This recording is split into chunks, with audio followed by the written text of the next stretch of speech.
te morís de espanto y casi miras como distinguido. Si cada tanto acunas en tu encanto y era tu mundo el ideal. Y su ideal, mi ideal, el de aquel se puede... Buenas noches, bienvenidas y bienvenidos a Último Bondi. Último Bondi es un programa producido por el colectivo Más Igualdad que busca la reflexión política, la difusión de ideas de calidad, promover el intercambio y poder darnos herramientas para pensar el presente, el futuro, a veces quizá también la historia.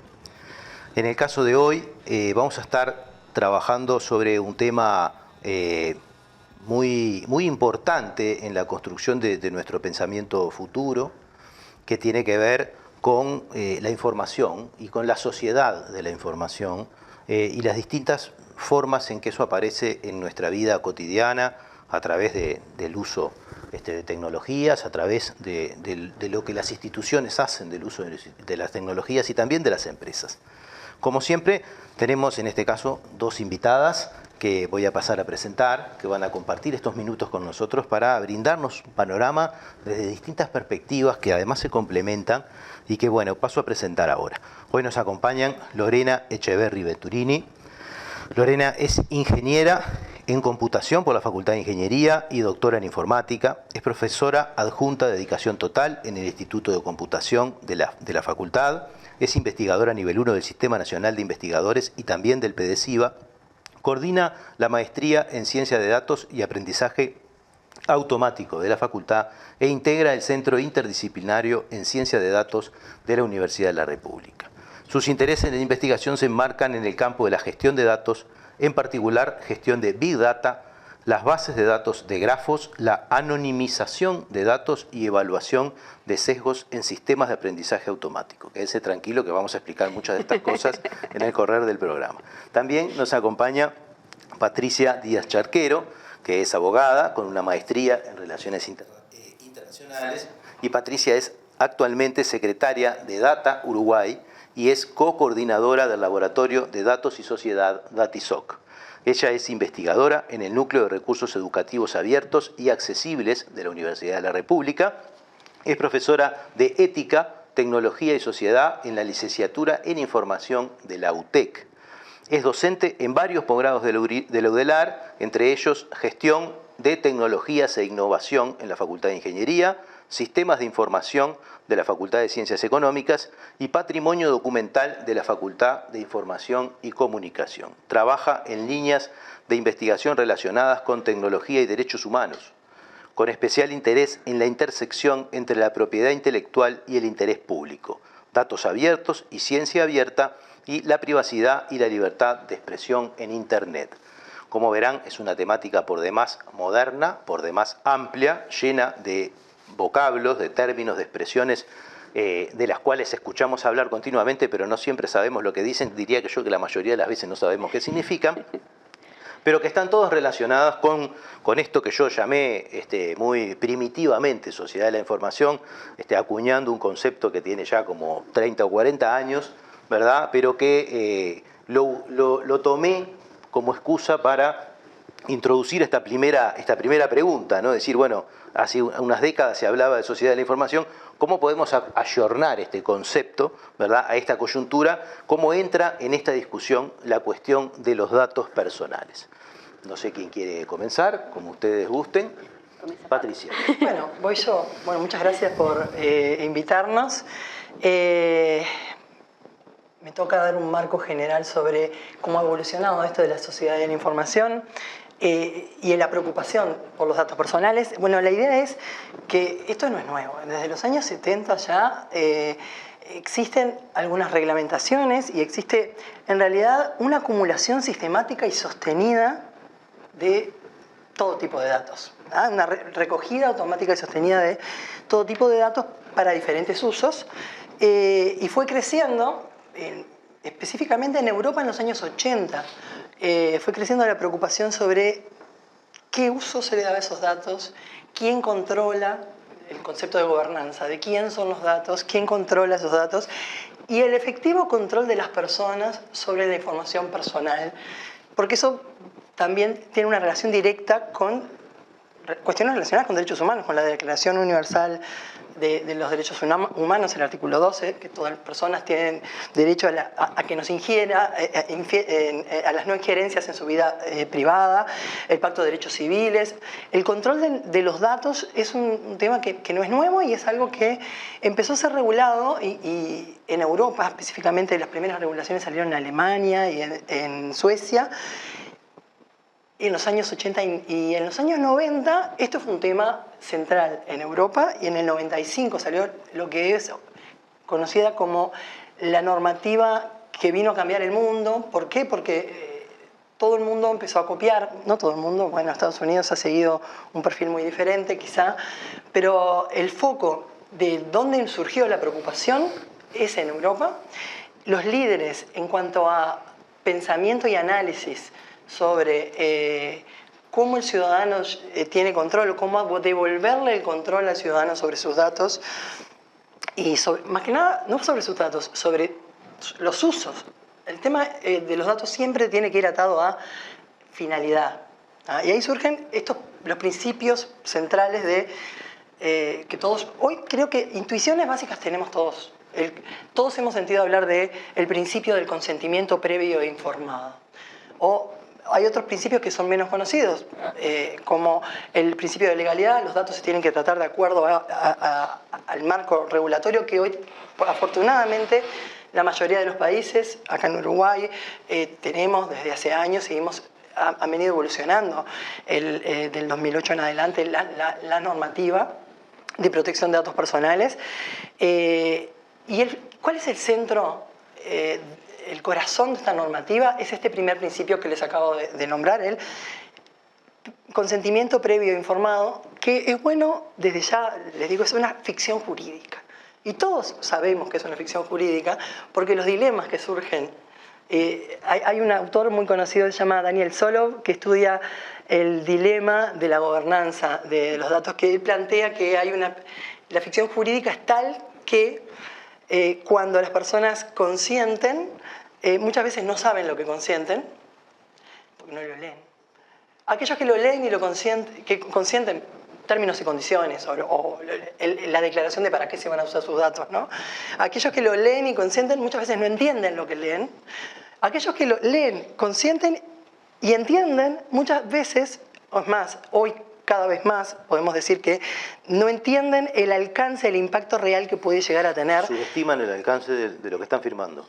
No, es acumulado, son los sesgos, se llaman sesgos cognitivos al dar el consentimiento.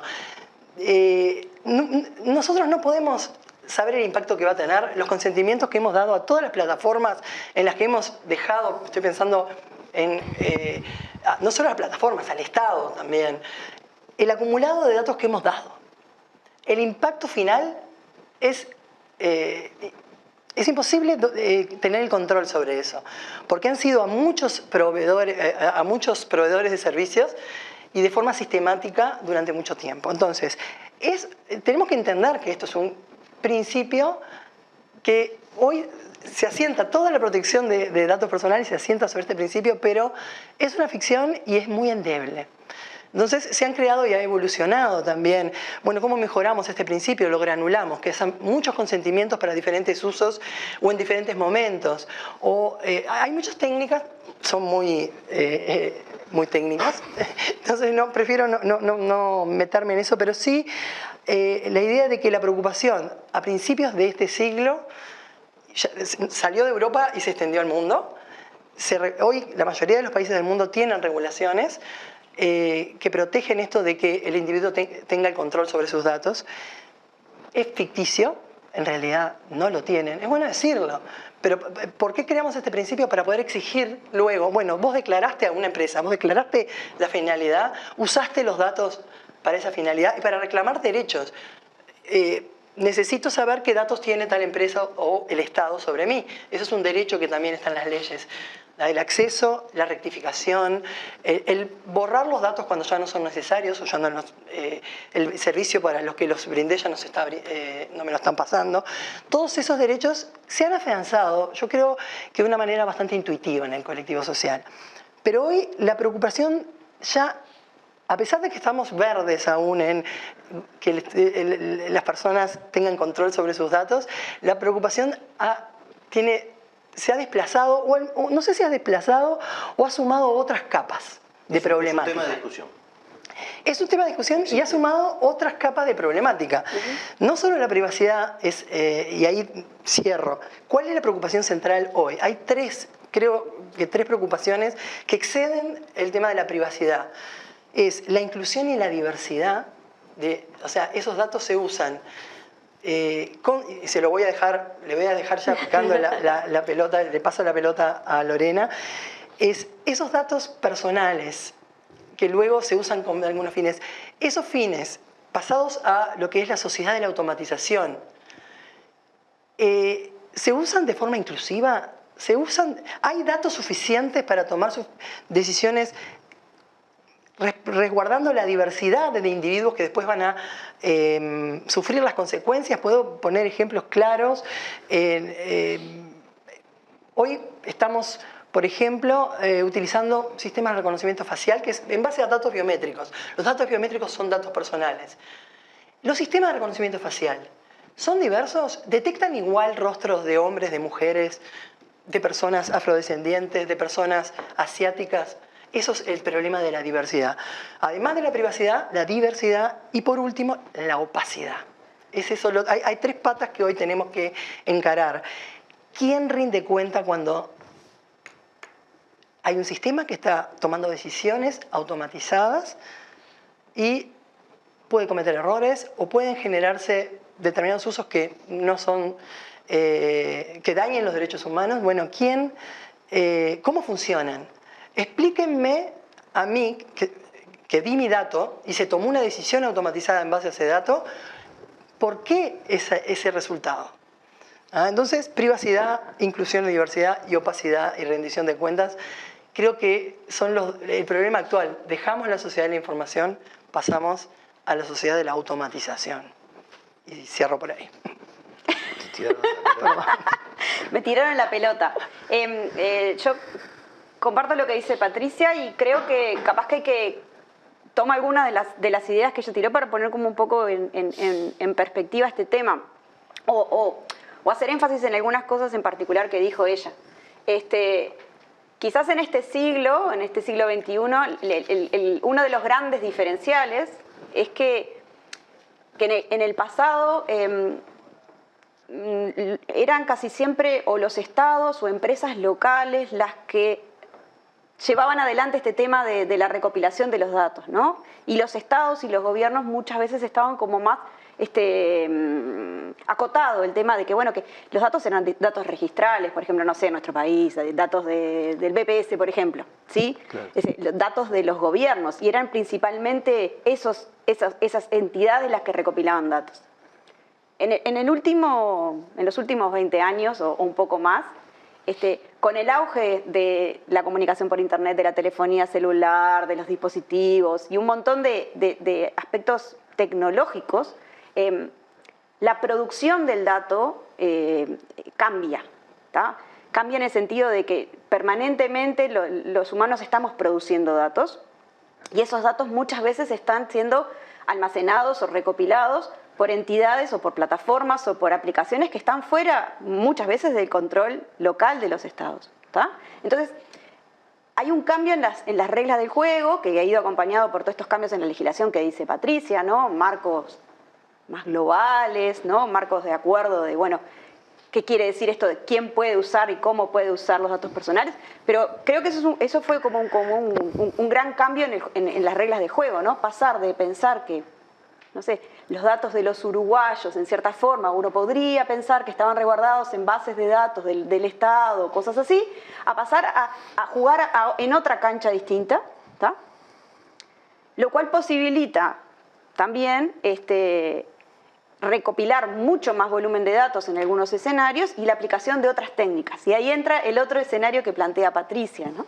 Pero eso vamos a ir en el segundo bloque. Exactamente. Un poco a ver esas características, pero de una manera u otra podríamos estar dando una primera configuración de este escenario, ¿no? Con la existencia de una explosión de información referida a las personas, ¿no? que se sucede en los últimos años, que viene de lejos, ¿verdad? Que en algún momento tuvo alguna relación con la soberanía, en cierto sentido, porque había un marco de organización de esos datos, más allá de la discusión de cómo se usaran incluso en otros tiempos, pero había un espacio de referencia territorial que podría de una manera u otra estar vinculado a esto, pero hoy tiene una novedad sustantiva y lo vamos a cuantificar ahora en un minuto cuando volvamos, y cabría capaz que quizás esta pregunta, ¿no? ¿Quién tiene más datos personales, ¿no? Si los estados o las empresas globales, y bueno, y ya las dejo planteadas para cuando volvamos en el segundo bloque,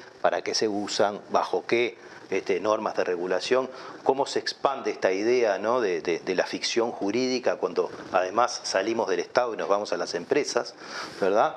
Y un conjunto de cosas que después intervienen en la política nacional, ¿verdad? Porque hemos visto en estos últimos tiempos un montón de problemas vinculados a información manejada sobre la subjetividad de las personas, almacenada por algoritmos que no podemos descifrar y que han intervenido hasta en elecciones nacionales, ¿no? En países incluso del primer mundo, ¿no? Pero bueno, sobre esto volvemos en un minuto en el segundo bloque de Último Bondi.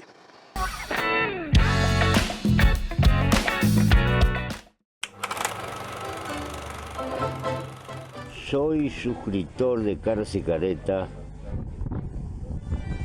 porque necesito periodismo comprometido, independiente. Te pido que en lo posible te hagas suscriptor, porque hay que luchar contra el blindaje periodístico que existe en nuestro país y que termina pulverizando la libertad de prensa. Gracias y hasta siempre.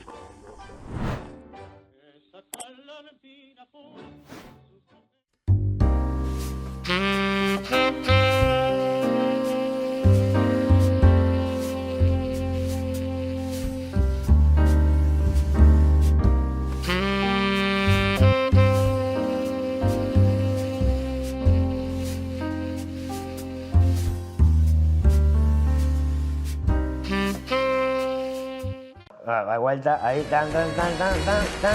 Es un honor formar parte de Caras y Caretas TV, donde hay lugar para todo tipo de contenido y también para el humor. ¡Sumate! ¿El periodismo es libre o es una farsa? Así lo decía Rodolfo Walsh. Apoyá el periodismo libre, apoyá Caras y Caretas.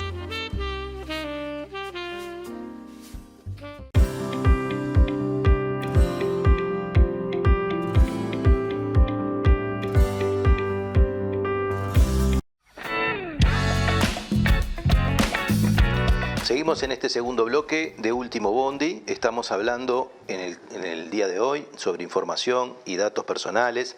El título de este programa era ¿qué son y de quiénes son nuestros datos personales? Habíamos hecho una breve recorrida con un poco de contexto histórico, ¿verdad? Y estábamos entrando en el siglo XXI y en la irrupción de tecnologías y de grandes empresas y de las redes sociales, ¿no? Que son algo muy contemporáneo, y esta expansión del problema de los datos, no sé si llamarles personales a esta altura, ¿no? Bueno, Lorena.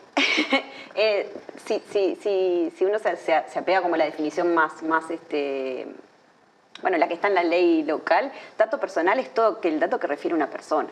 Entonces, sí, mi ubicación, si yo tengo el teléfono prendido transmitiendo las coordenadas bueno, eso es un dato personal, es mi ubicación en cierto momento, por ejemplo. Entonces, el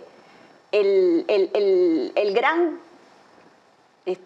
cambio en las reglas de juego tiene que ver con ese, ¿no? Para mí, es una opinión sumamente personal, pero sí, es claro. Ese, ¿no? Es que cambian los métodos de generación y de recolección de esos datos, y cambia también la capacidad que tenemos las personas de decidir hasta qué punto aceptamos o no que esos datos sean recogidos, ¿no? Patricia en el primer bloque hablaba del tema del consentimiento.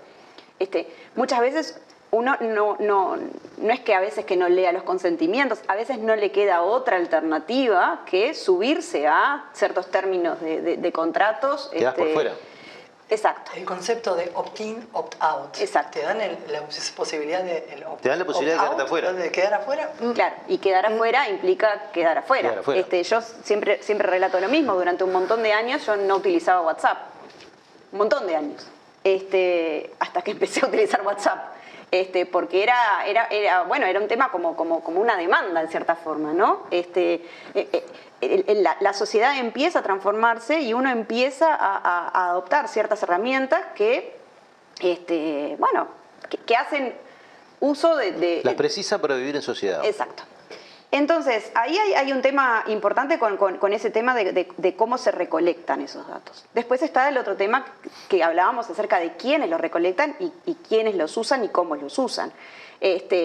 Ahí hay todo un montón de capas, ¿no? Porque desde las empresas que directamente recolectan, o de empresas o entidades que recolectan esos datos con fines específicos, no sé, por ejemplo, una plataforma de streaming que recopila las opiniones que yo tengo sobre ciertas cosas para recomendarme nuevos contenidos, y eso también se podría pensar como un dato personal.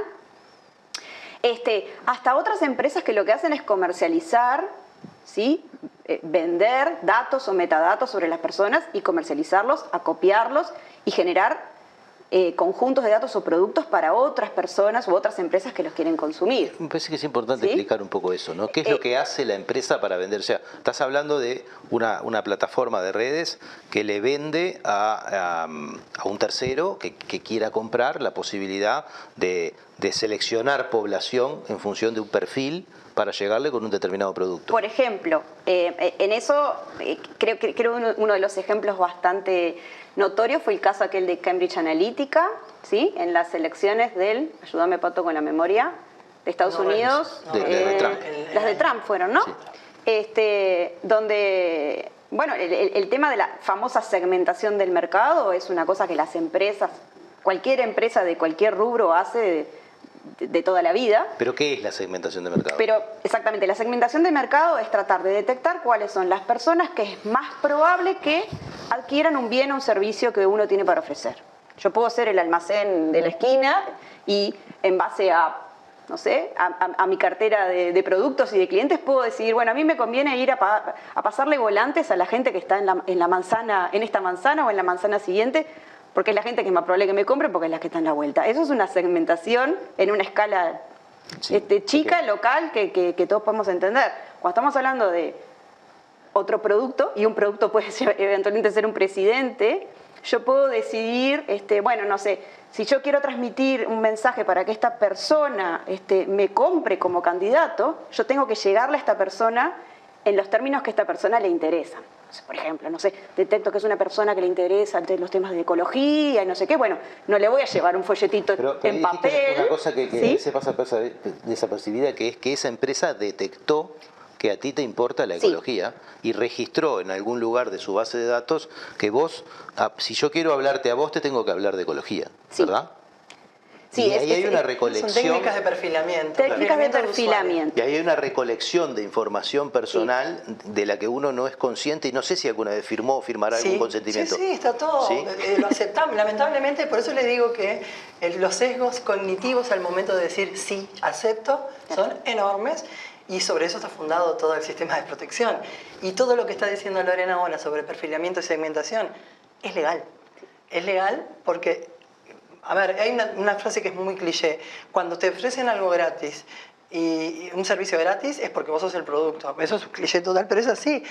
Cuando hay empresas que tienen su modelo de negocio basado en esta segmentación, perfilamiento de usuarios, segmentación de mercado para vender publicidad, por ejemplo. Claro. Todos los días nos vemos enfrentados cuando utilizamos, ya sea plataformas tipo redes sociales o el correo o los buscadores o lo que sea que utilicemos, nos vemos enfrentados, quizás muchas veces sin darnos cuenta, a que los anuncios que se nos presentan son anuncios de alguna manera adecuados para nuestros intereses o para lo que ese entorno cree que son nuestros intereses, ¿sí?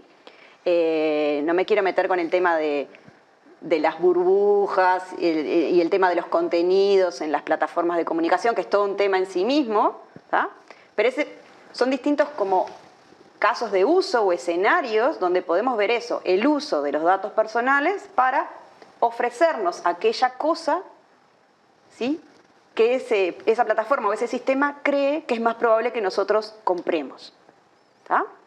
Y esas plataformas vienen de una manera o de otra a ofrecer un conjunto de servicios en los cuales es imposible quedarse afuera, desde todo punto de vista, porque hablando con gente que se dedica, por ejemplo, a cuestiones de ciencia política, marketing y demás cuestiones, también te plantean, bueno, nadie en su sano juicio hoy haría una campaña política sin usar redes.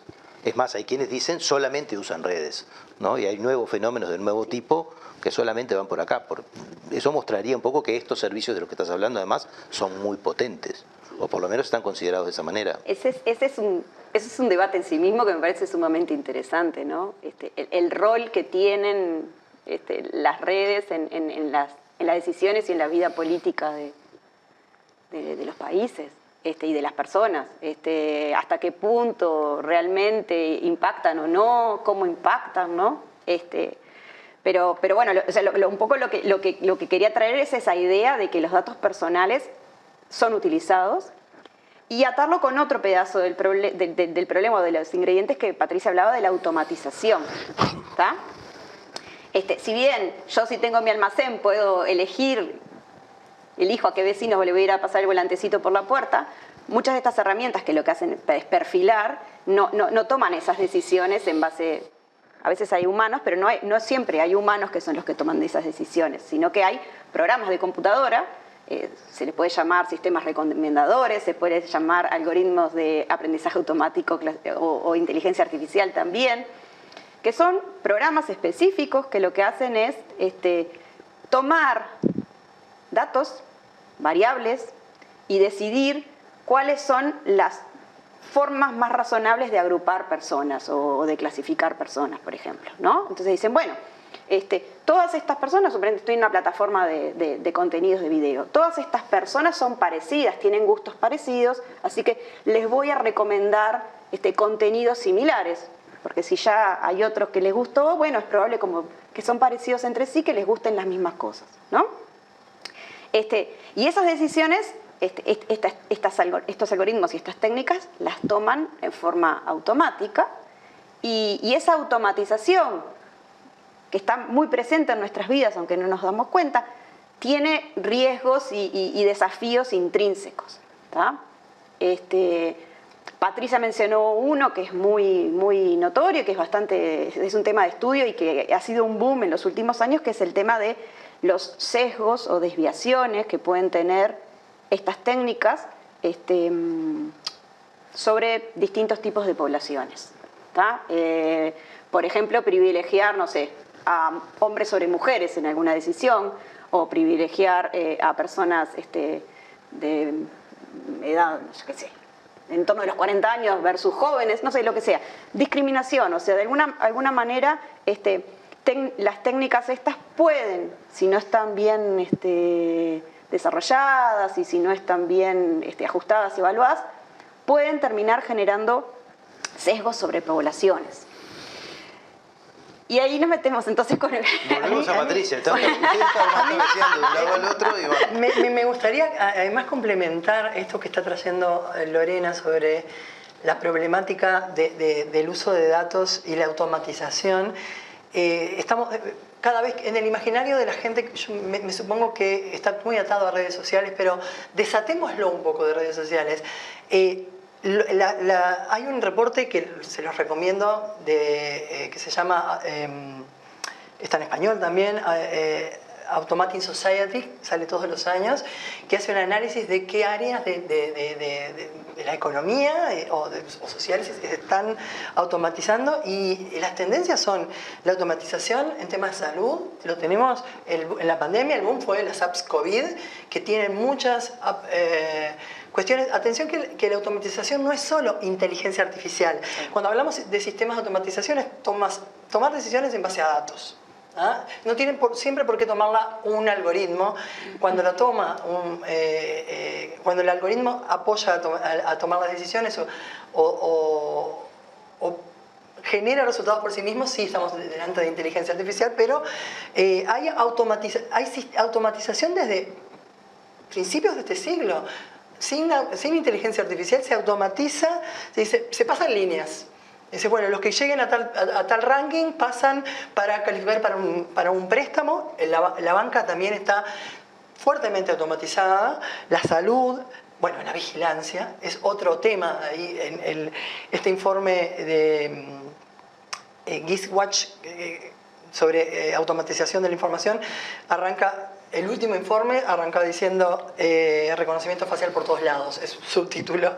Everywhere, reconocimiento facial, porque se está usando cada vez más y en usos que pueden llegar a preocupar. Es más, hay informes de relatoría de libertad de expresión y de lucha contra el racismo que piden por favor una moratoria. O sea, dejen de vender empresas, estados dejen de comprar, empresas dejen de contratar servicios relacionados con biometría hasta que no esté realmente regulado esto, porque hay muchísimos problemas relacionados con discriminación, pero no solo con discriminación, con injerencia en la libertad de protesta, injerencia en la libertad, pensando en el uso policial del reconocimiento facial, injerencia en la libertad de expresión, de reunión.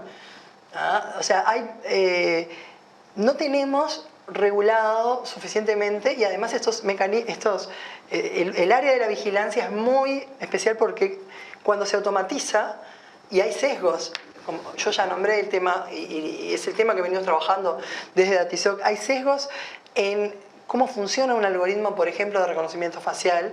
Sabemos que hay sesgos marcados. Eso, porque después vamos a ver el tema de la regulación en el tercer bloque, pero explicar esto de qué es un sesgo que además proviene de un algoritmo que es un proceso de inteligencia artificial. Son un conjunto de palabras que son ajenas al lenguaje común y que me parece que hay que explicarlo. Muy brevemente, qué es inteligencia artificial, qué es un sesgo, ¿verdad? Y cómo se produce. El término inteligencia artificial, aprendizaje automático, muchas veces se usan indistintamente, a veces se habla de algoritmos, pero estamos hablando de un tipo de programas en particular que tienen la capacidad de aprender a partir de los datos que reciben como entrada. En el caso de los sistemas de reconocimiento facial, son programas que lo que hacen es aprender a identificar caras, ¿sí? Y a reconocer caras y su correspondencia con imágenes de esas caras que tienen almacenadas, que tienen el nombre de la persona. O sea, no aprenden de la nada. Sí. Tienen una base de datos que tienen... Esta es la cara de Lorena. Miran una foto y dicen quién es. Exacto. Entonces tienen la capacidad de mirar otra foto de Lorena y darse cuenta de que esa soy yo. ¿Ok? Claro. El asunto es que está bastante, hubo varios casos muy notorios a partir de después de la muerte de Lloyd en Estados Unidos, de Floyd, perdón, en Estados Unidos, y ahí surge como un auge de que muchas de las soluciones comerciales que estaban disponibles, sobre todo en los Estados Unidos, esta tarea de decir esta foto representa la cara de Lorena, no le salía tan bien en el caso de la población afrodescendiente. O sea, eran mejores identificando fotos de personas caucásicas que personas afrodescendientes. Y eso surge a partir de manifestaciones por la muerte de George Floyd. A partir de las manifestaciones, exacto. Manifestantes, la policía haciendo reconocimiento facial y evitando que existieran nuevas manifestaciones. A los organizadores los arrestaban antes de que salieran a manifestarse. Pero con un problema además con un problema de sesgo, que no estaban arrestando a las personas correctas. Había doble problema ahí, porque la manifestación pacífica es un derecho, no había razón para arrestar a nadie. Y segundo, que las personas que resultaron identificadas no siempre fueron las que habían sido detectadas que habían participado en otras manifestaciones. Entonces completo la noción. Y ese error además no era tan chiquito, ¿no? No. Y no. Completo entonces la noción de sesgo. La noción de sesgo más clásica es que esa máquina, ese sistema, no es igualmente justo en los errores que comete para una población con respecto a otra. Entonces, nosotros hablamos de las tasas de falsos positivos y falsos negativos. Exacto. Bueno, que esas tasas de falsos positivos y falsos negativos, si uno las analizaba para la población afrodescendiente, eran distintas que para la población caucásica. ¿Qué es lo que terminan concluyendo algunas investigaciones? Que el problema de fondo es que a esa máquina, cuando se le había dado de comer para que aprendiera, no se le había dado suficiente cantidad de imágenes con cara de poblaciones afrodescendientes. Entonces, hay un problema de origen, de diseño, ¿sí? Hay un documental que está disponible por ahí que se llama Coded Bias, que relata este trabajo como de investigación de cuáles eran las causas de por qué esto funcionaba tan mal. Está bueno para mirarlo porque... Me gustaría dar un ejemplo, salir del reconocimiento facial y entrar, por ejemplo, en la educación para que se entienda, o sea, a la diversidad de problemas que podemos tener con el sesgo. En el marco de la pandemia en Reino Unido, les tocaba a los estudiantes de secundaria dar sus exámenes finales, estaban prohibidos salir, estaban en una cuarentena, no podían dar, y había que hacer los promedios. Y básicamente lo que pasó es que los docentes hicieron promedio en base a la calificación de trabajos intermedios o a la participación del estudiante en las clases online que tuvieron de educación de emergencia, como tuvimos todos, y el ministerio, o el equivalente al Ministerio de Educación en Reino Unido, dijo: estos promedios son considerablemente más elevados que los promedios de otros años. Por lo tanto, dijeron, acá hay un sesgo de los docentes son demasiado buenos al hacer calificaciones no en base a pruebas objetivas. Entonces, ¿qué dijeron? Vamos a automatizar y a corregir este sesgo y a recalibrar las notas basado en un algoritmo que les ofrecía una compañía. Fue un fiasco increíble y terminó con un montón de gurises en las calles protestando. ¿Por qué? ¿Qué pasó? Sí, efectivamente, muchos de las notas asignadas bajaron. ¿En base a qué? Primero, no había forma de explicar por qué bajaron. Explicabilidad. Explícame por qué es que me bajaste la nota. No había explicación. El algoritmo lo dijo. Segundo, el sesgo que se da en el sentido... Hay un sesgo metido. Tratando de corregir un sesgo, metieron otro sesgo. Es el histórico del estudiante. Condiciona a un estudiante que venía rindiendo mal, pero venía mejorando en una curva de mejora, como le toman en cuenta toda la trayectoria, le aplastan la curva de mejora. Entonces le bajan las calificaciones y venía estudiando muy bien. Y los estudiantes salieron a reclamar a las calles diciendo: yo no soy un número, soy una persona, quiero que me juzguen por lo que hice, no por lo que hice antes. Entonces, si habrá que analizar este tema de qué automatizamos y qué no, y qué temas se solucionan, y si la reglamentación que hoy tenemos es suficiente. Ya vamos para ahí. Me hicieron acordar un poco a Pink Floyd, ¿no? The Wall, y aquella idea, ¿no? de que en el fondo, ¿no? Muy vieja. ¿No? Estamos hablando de cosas viejas en el fondo que han explotado. Bueno, volvemos en un minuto y seguimos con Último Bonde.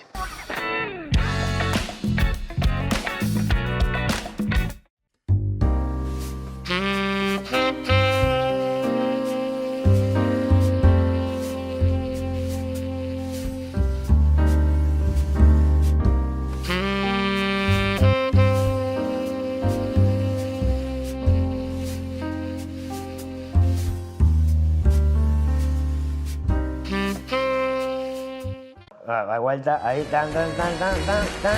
Es un honor formar parte de Caras y Caretas TV, donde hay lugar para todo tipo de contenido y también para el humor. ¡Sumate! ¿El periodismo es libre o es una farsa? Así lo decía Rodolfo Walsh. Apoyá el periodismo libre. Apoyá Caras y Caretas.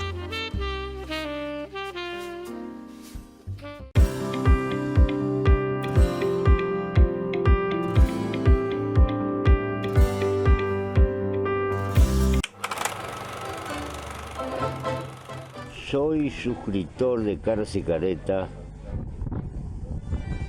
porque necesito periodismo comprometido, independiente. Te pido que en lo posible te hagas suscriptor porque hay que luchar contra el blindaje periodístico que existe en nuestro país y que termina pulverizando la libertad de prensa. Gracias y hasta siempre.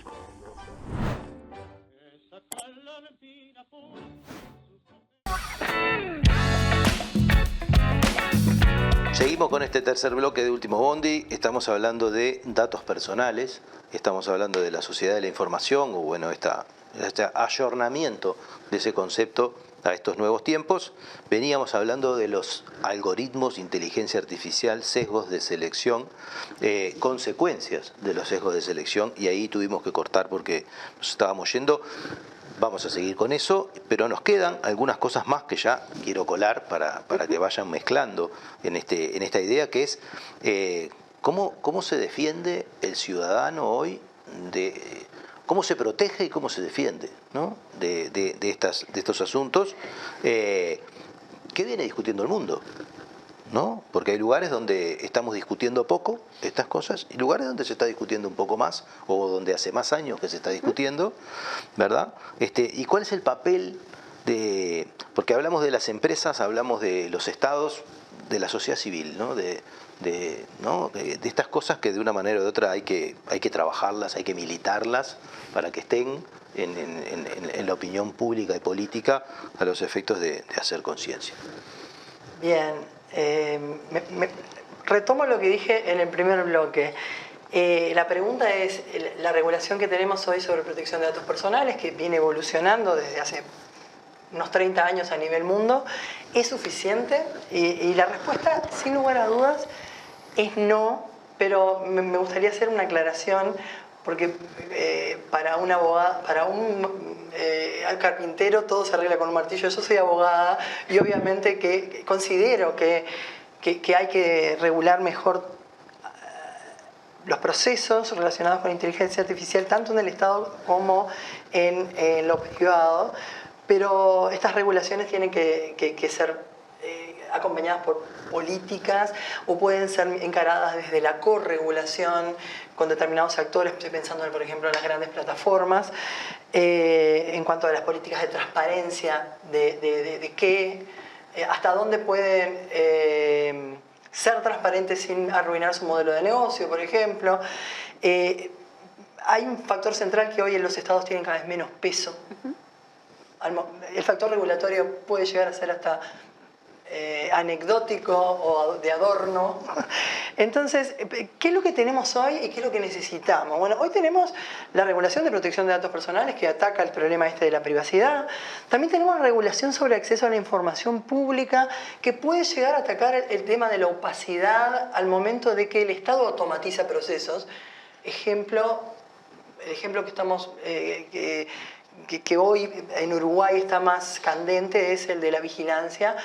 El Ministerio del Interior no viene utilizando recién ahora sistemas automatizados, viene desde hace tiempo. Me acuerdo que hace unos años contrató a un programa que se llamaba Predpol que predecía en qué barrios había que asignar mayores recursos de patrullaje. Básicamente era una máquina de discriminar y decir lo obvio. Entonces, probablemente por eso lo dejaron de usar, pero se hizo solicitud de acceso a la información pública, o investigadores conocidos estaban analizando casos y lo hicieron, y el ministerio no contesta, no responde cómo funciona, para qué se usa. Digo, tenemos un problema grande de transparencia. Por eso les digo, el tema de la opacidad y la regulación de acceso a la información pública que podemos tener cuando el que usa los algoritmos es el Estado, no está funcionando del todo bien, al menos con el Ministerio del Interior. Pasa también con cuando hicimos desde el Laboratorio de Datos y Sociedad, que yo coordino, un informe sobre el uso de reconocimiento facial, el uso policial en Uruguay, no hubo respuesta. La respuesta fue: nos reservamos la información. La unidad de acceso a la información pública dijo: eso que ustedes están haciendo es ilegal. Tenemos un dictamen diciendo que es ilegal y mandata a dar la información, y no la da el ministerio, porque hay que probar que la información se reserva porque puede causar daño, y los datos que se pedían claramente no causaban daño a las estrategias o a la seguridad pública. Pero bueno, por eso les digo que hay mecanismos que no están funcionando muy bien. No tenemos el equivalente a la regulación sobre el acceso a la información pública para lo que son las empresas privadas. Quería preguntarte eso, ¿no? Porque no tenemos eso. Hay como una crítica mejor hecha o más consistente, o quizá porque tiene una contraparte efectiva en relación a poder criticar al Estado en su funcionamiento, pero hoy hablábamos, ¿no?, de cómo se interviene en las empresas, desde las empresas y desde las plataformas, sí, con una incidencia política gigantesca, y no hay, o hay algún tipo de posibilidad de, sí, en realidad, en el mundo hay alguien que le esté en diciendo... Uruguay tenemos un artículo específico que vamos a aplicarle, por ejemplo, no sé si a cualquier actor que utilice nuestros datos personales para tomar decisiones, pero es muy limitado. Es el artículo 16 que habla sobre decisiones basadas en procesos automatizados, que obliga a cuando un actor, ya sea público o privado, toma una decisión en base a, que tiene efectos jurídicos sobre mi persona. Ahí ya viene el primer limitante. Si la decisión no tiene efecto jurídico, no aplica. Si solo se utiliza para asignarme, no sé, para dirigir publicidad hacia mí, ya ahí no tiene obligación de explicarme. Pero si la decisión tiene efecto jurídico, por ejemplo, me rechazan un préstamo, solicito un préstamo y un banco me rechaza un préstamo, o participo en un llamado que está en procesos automatizados de selección, ya sea por pruebas estandarizadas, lo que sea, puedo activar el artículo 16 y decir, necesito que me expliquen por qué, en base a qué fundamentos y cómo funciona este sistema. O sea, la cuestión es que este artículo 16 no arregla cuestiones muy básicas. Hay veces que el perjuicio no se basa en... porque los datos son anonimizados. Puede ser que no haya perjuicio, pero no haya datos personales de por medio. No siempre las automatizaciones tienen por qué utilizar datos personales para tener impacto. Pueden tener... Un ejemplo claro es cuando en Estados Unidos Amazon decidió que había barrios a los que se les asignaba que en el mismo día se entregaba el paquete. ¿Qué hicieron? Analizaron los precios de los barrios que gastaban más. Y a esos, y no hubo datos personales, porque era precio y estaban anonimizados. La cuestión es que resultó que se demostró que había discriminación contra barrios de personas afrodescendientes. ¿Hubo uso de datos personales? No. ¿Es algo reprochable? En realidad quedó muy mal parada a Amazon y tuvo que empezar a evaluar, bueno, vamos a utilizar otros criterios que no sean solo estos que tienen que ver con la compra, maximizar nuestro retorno, porque era marcado totalmente los barrios que se sabe que son de personas afrodescendientes y latinas también, y eran solo para los barrios de gente rica. Bueno, eso es una discriminación. ¿Puede tomarse como discriminación? O sea, hay preguntas que tenemos que responder que no se basan en protección de datos personales. Y por último, también tenemos las leyes contra el racismo. En Uruguay la cuestión es, todo ese enjambre de leyes no está hilvanado, es fragmentado, es insuficiente, no abarca el problema. Vuelvo a mirar a Europa, que hoy hay un proceso, todavía en Europa no tienen regulado el tema, pero sí se está dando un proceso de regulación basado en niveles de riesgo, que me parece muy acertado, decir, ¿qué riesgo es inaceptable? Hay prohibiciones. El uso en tiempo real para vigilar a los ciudadanos en la vía pública es ilegal si es que se sale aprobada en Europa, si es que sale aprobada esta... Y para mí esta reglamentación nueva sobre inteligencia artificial. Otro riesgo inaceptable es el perfilamiento de personas que no tienen capacidad de comprender lo que está sucediendo, de personas específicamente vulnerables. Además hay regímenes especiales para riesgo alto y riesgo medio, y después el riesgo bajo, que tiene un régimen muy light. La cuestión es, tenemos que estar atentos. No digo que sea la única solución. Uruguay está yendo, atención, Uruguay estamos cuartos hay un ranking que se llama Índice de Preparación del Gobierno para Procesos de Inteligencia Artificial. Estamos muy bien rankeados, estamos cuartos en Latinoamérica, número 48 a nivel mundo. ¿Por qué? Porque Uruguay ha iniciado procesos de lo que se llama soft law. Soft law es normas que no son obligatorias, pero que sí marcan un camino. Tenemos documentos como la estrategia del uso de inteligencia artificial en el Estado. Y fue un proceso participativo. Otra cuestión importante, la participación de la sociedad civil en estos temas. La participación de las personas que van a ser especialmente impactadas ante determinados sistemas. Ejemplo, reconocimiento facial, personas afro. Tienen que participar en estos procesos. Ampliar la participación es importante y estos procesos de soft law que estamos llevando adelante creo que son válidos. No sé si son la solución. Estoy atenta a Europa, estoy atenta a los procesos de soft law de Uruguay. AGESIC también está sacando un observatorio sobre inteligencia artificial en el Estado. El tema es, no tienen potestades disciplinarias, potestades regulatorias. Es todo estamos mirando y analizando. Una buena práctica. Pero no pasa de ahí. Por ahora creo que necesitamos un mayor enforcement, o sea, generar regulaciones que tengan una ejecución o la posibilidad de una ejecución por la fuerza en algunos casos. A mí me gusta una analogía que no es mía, que es de Gemma Aldom, es una investigadora catalana, que dice, bueno, cuando uno compra en su casa, ¿no? Uno va y compra un yogur en el supermercado, ese yogur para llegar a la mesa de cada uno de nosotros pasó por un montón de procesos, ¿no? Desde que la leche fue extraída en cierta temperatura y con cierto control de calidad y no sé qué, y llegó a la planta y después la pasteurización, y la planta tiene ciertas normas de higiene y no sé qué, bla, bla, bla, bla, bla, bla, bla, hasta que la cadena de frío y llega a casa. Bueno, me gusta esa analogía porque ella dice que muchos de estos sistemas de toma de decisiones basados en datos no tienen un proceso equivalente. Control de calidad, de impacto, claro, análisis de impacto. De control de todas sus etapas y de responsabilidad por parte de los que lo producen y de los que lo utilizan en el impacto que puede tener. ¿Por qué me gusta esta analogía? Porque es algo que todos podemos entender, ¿no?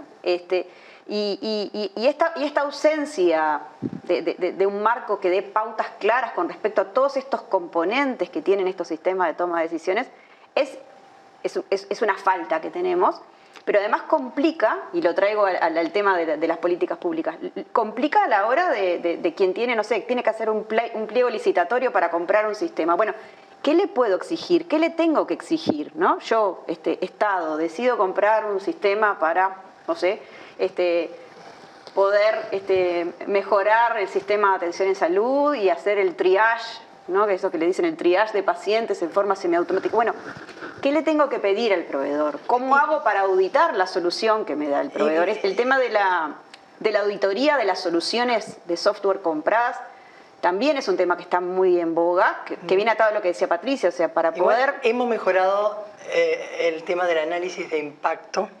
O sea, hay una normativa nueva que pide mayores obligaciones en ciertos casos. Por ejemplo, todo lo que tiene que ver con biometría implica análisis de impacto obligatorio, se toman como datos sensibles, todo lo que implica el tratamiento de datos sensibles, como los de salud, las plataformas o los servicios que se brindan a más de 15.000 usuarios tienen que establecer impacto obligatorio y nombrar un delegado de protección de datos. La cuestión es que estamos teniendo esta normativa, pero pocos saben que existe. Sí, en el Estado, en los pliegos de licitación tendrían que estar atentos y sí, la unidad de acceso a la información pública, perdón, la unidad de reguladora de control de datos personales está muy activa asesorando. Faltan fondos para estas unidades, lo digo en voz alta, falta presupuesto para que la unidad reguladora de control de datos personales y la unidad de acceso a la información pública puedan hacer su trabajo.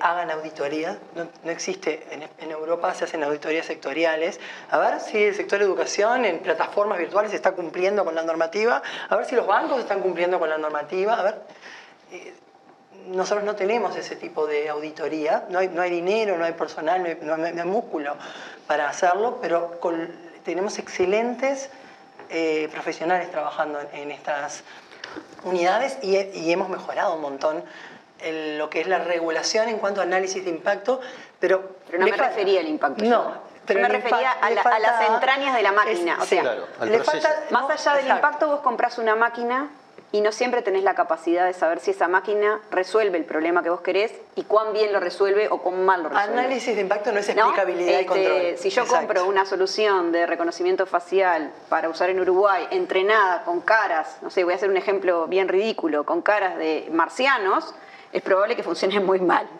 ¿no? Marcianos y marcianas. Pero me quedo con una cosa. Para ser inclusivo. Sí. Nos tenemos que ir en breve y me quedo con una cosa con varias cosas que quedaron planteadas que me parece que dan para pensar mucho. Una es en esta perspectiva del carpintero que te va a pegar un martillazo por decir que trabaja solo con el martillo, pero que en el fondo me parece muy importante, claro. Que es ¿qué están pensando los carpinteros de las leyes en el mundo? Porque vieron que empezamos discutiendo este tema y nos corremos hacia el Estado en forma sistemática.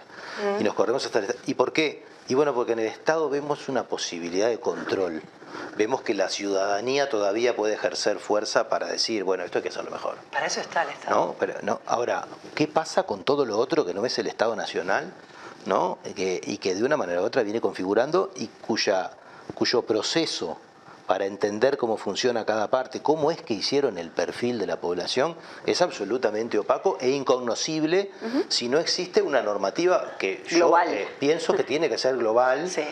Porque, primero que nada, porque para ponerle el cascabel al gato ¿no? Hay que tener capacidad, ¿no? Entonces, hasta que no estén grandes potencias del mundo más o menos alineadas en definir cuáles son los límites de la oscuridad, es imposible. Pero yo veo que esas potencias del mundo están empezando a discutir otras cosas que también son de ese tamaño, como por ejemplo los impuestos globales y algún otro tipo de cosas. ¿En qué medida hay una perspectiva de que acompañando este movimiento que sí podemos empujar desde la ciudadanía para con nuestro Estado-Nación en cada lugar, pueda haber una perspectiva para empujar a la ciudadanía global, ¿verdad?, a entender cómo... En realidad, cómo se están usando nuestras emociones, incluso, ¿no? Sí, en definir asuntos políticos de primer orden, más allá de las ventas, ¿no? Porque esas cosas se configuran. Es una pregunta difícil. Sí, no, pero hay iniciativas. Desde la sociedad civil tenemos, por ejemplo, una sociedad civil, una organización que funciona a nivel regional, que se llama Observacom. Tenemos Gustavo Gómez, uruguayo, es el presidente de Observacom. Ha sacado una iniciativa en la que han nucleado 19 organizaciones que trabajamos en derechos digitales en toda la región, que se llama una plataforma para la regulación de las grandes plataformas en Internet. ¿Y qué plantea?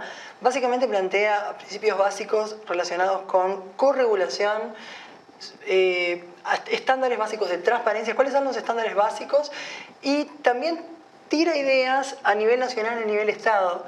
Así como tenemos la unidad de protección de datos personales, podríamos tener una unidad de trabajo con grandes plataformas, dedicada, o sea, eso es una idea, idea verde, súper verde. Pero incluso hasta la perspectiva de proteger al ciudadano, porque hemos visto, incluso vimos hace poco, y lo traía Gustavo Gómez en un programa de estos, el problema con Sudestada, por ejemplo, y la imposibilidad de apelar, por ni siquiera tener en el país radicado, del otro lado, una entidad representante de la empresa que te pueda escuchar, y la necesidad de tener que viajar a otro país a presentar un oficio, ¿no? Todavía arriba con la amenaza de correr con los costos del juicio, ¿no? Es decir, amerita sentarnos en la mesa, ¿quiénes? Estados y...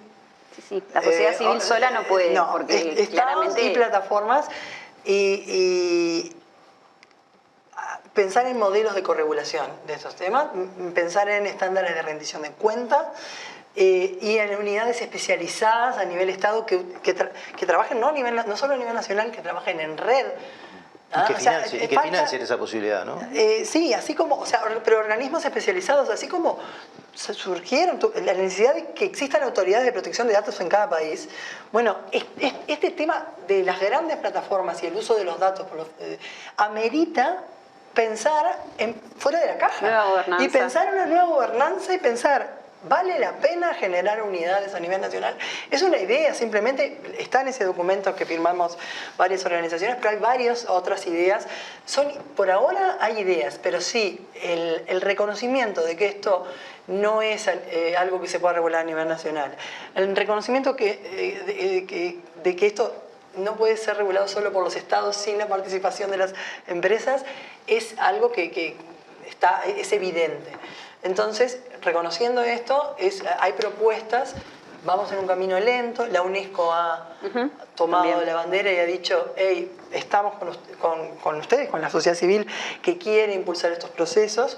Y bueno, no sé, en próximos programas, dentro de unos años, te contaremos hacia dónde van estos procesos. Nos tenemos que ir. Me quedo con una idea que la viví en carne propia en la gestión de políticas sociales y que tiene que ver con la explicabilidad, ¿no? Que hablábamos con Patricia cuando preparábamos el programa, que era la sensación de la gente cuando no ingresaba a un programa social en donde había sido seleccionada por un algoritmo y no había la posibilidad de explicar eso en términos llanos, ¿no? Y esto quedaba en ese manto oscuro, ¿no? De una solución técnica que venía así a sustituir y a homogeneizar un proceso muy complejo de trabajo social, pero que lo que traía de bueno en esa posibilidad de trabajar rápido y de tener una cierta estandarización, lo traía de malo en que el ciudadano no entendía nunca, terminaba de comprender, ¿verdad?, por qué no había ingresado a una política social.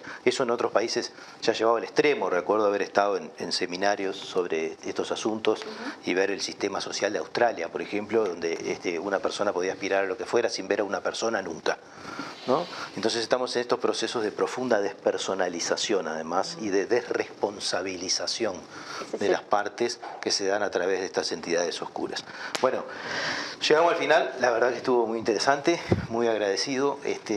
Muchas gracias por haber acompañado estos minutos. Y bueno, y nosotros nos vemos el próximo martes con otra propuesta de Último Bondi.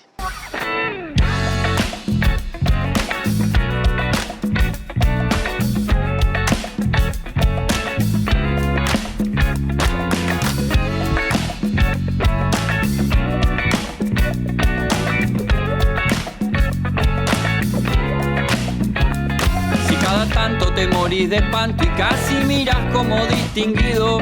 Si cada tanto acunas en tu encanto y era tu mundo del ideal. Y su ideal, mi ideal, el de aquel se puede mirar desde lo distinto. Si por las noches compartís el tinto con ese que piensas.